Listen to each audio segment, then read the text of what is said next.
Assalamualaikum warahmatullahi wabarakatuh. Good morning everyone. I Abdul Hafiz bin Abdul Rahman. Today I will present about Frederick Winslow Taylor. Frederick Winslow Taylor was born in 1859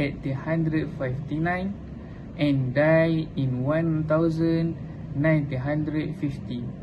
He was an American mechanical engineer and management consultant. Taylor is known as the father of scientific management because he introduced scientific method to improve work efficiency and productivity. Okay, slide number 2, life and career. Taylor started working as a laborer at Midvale Steel Company. Because of his hard work and skill, he was later promoted to chief engineer. He studied workers' performance and factory efficiency to improve productivity. In 1911, he published a famous book called The Principle of Scientific Management. After that, slide number 3, scientific management theory. Taylor introduced 4 core principles in scientific management. First, science over guesswork, which means using scientific method instead of traditional method. Second, match worker to task by giving workers job that fit their skill and abilities. Third, monitor performance by observing and measuring workers carefully.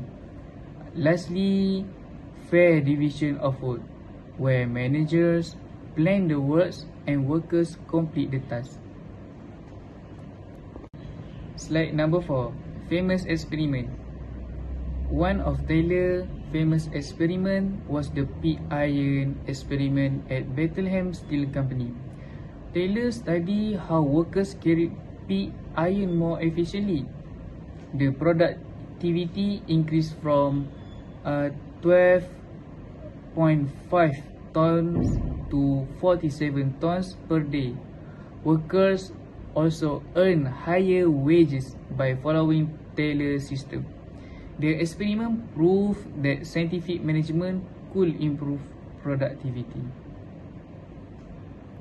Bismillahirrahmanirrahim. Assalamualaikum and good morning everyone. My name is Nazir Aiman Salleh, card matrix number A25A4650. Today, I would like to present about Elton Mayo, one of the famous management scholars. Elton Mayo's full name is Josh Elton Mayo.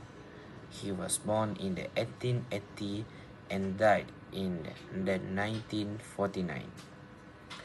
He was an Australian psychologist, sociologist, and management researcher.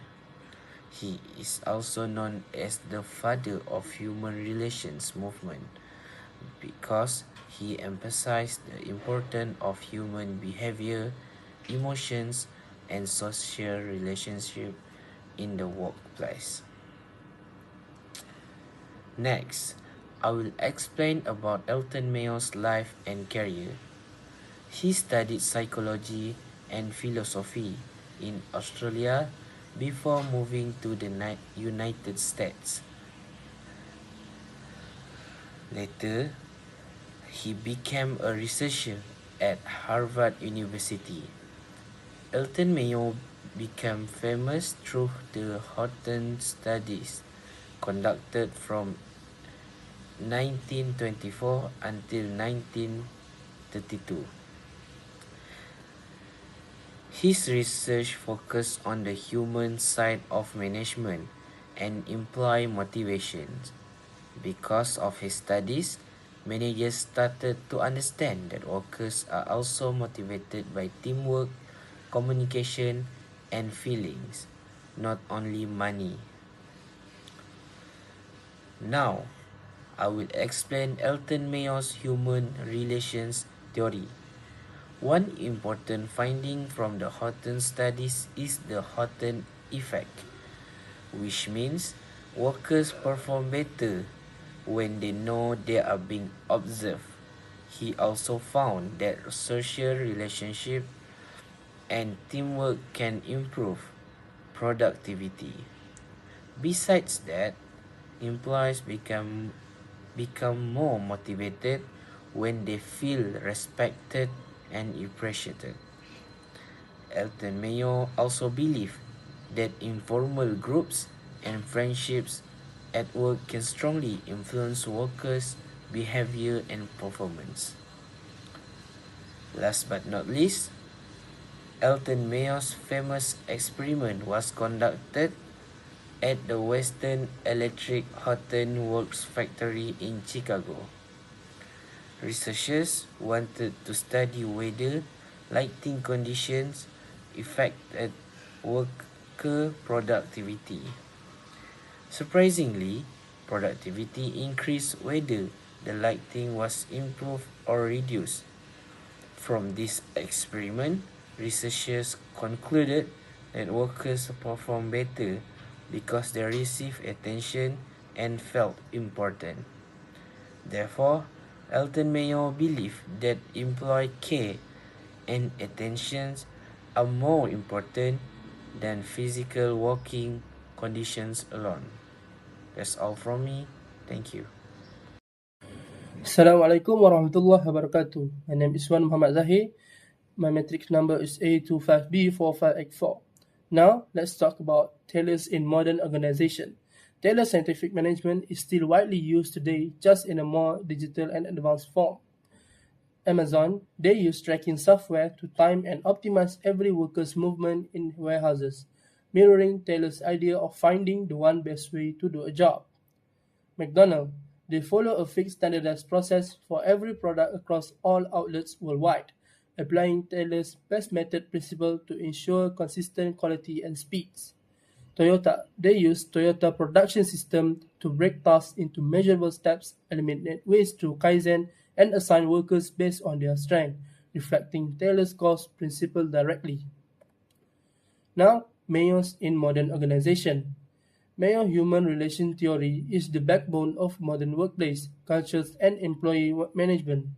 Google provides perks like free meals, flexible hours, and open communication channels, directly reflecting Mayo's finding that workers perform better when they feel valued and heard. Starbucks call employees partners and offer mental health support, education benefit, and a strong sense of community, embodying Mayo's belief that social needs and emotional well-being drive performance. Petronas and Telekom Malaysia run team building programs, leadership development sessions, and employee recognition awards, proving that Mayo's human relation ideas are actively practiced in Malaysia corporation today. Now, if we compare Taylor's versus Mayo's, both scholars had different approaches, but together they complete a full picture of good management. Taylor's focus on efficiency and productivity, while Mayo focused on people and relationships.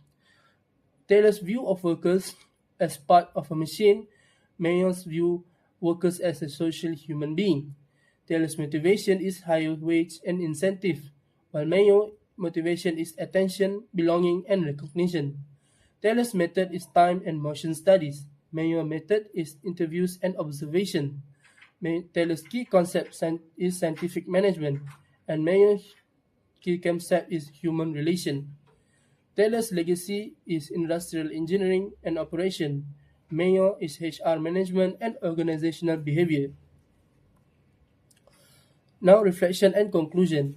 What we learn from Taylor is studying work carefully, having clear roles and structures, and matching the right person to the right job all lead to better productivity and less confusion. And what we learn from Mayo, people work harder when they feel seen, heard, and appreciated, proving that strong relationship and emotional well-being are just as important as system and numbers. Why do both scholars still matter today? Because their ideas form the foundation of modern management, and as future managers, understanding both Taylor's and Mayo help us build workplaces that are efficient, fair, and people-centered. That's all from us. Thank you.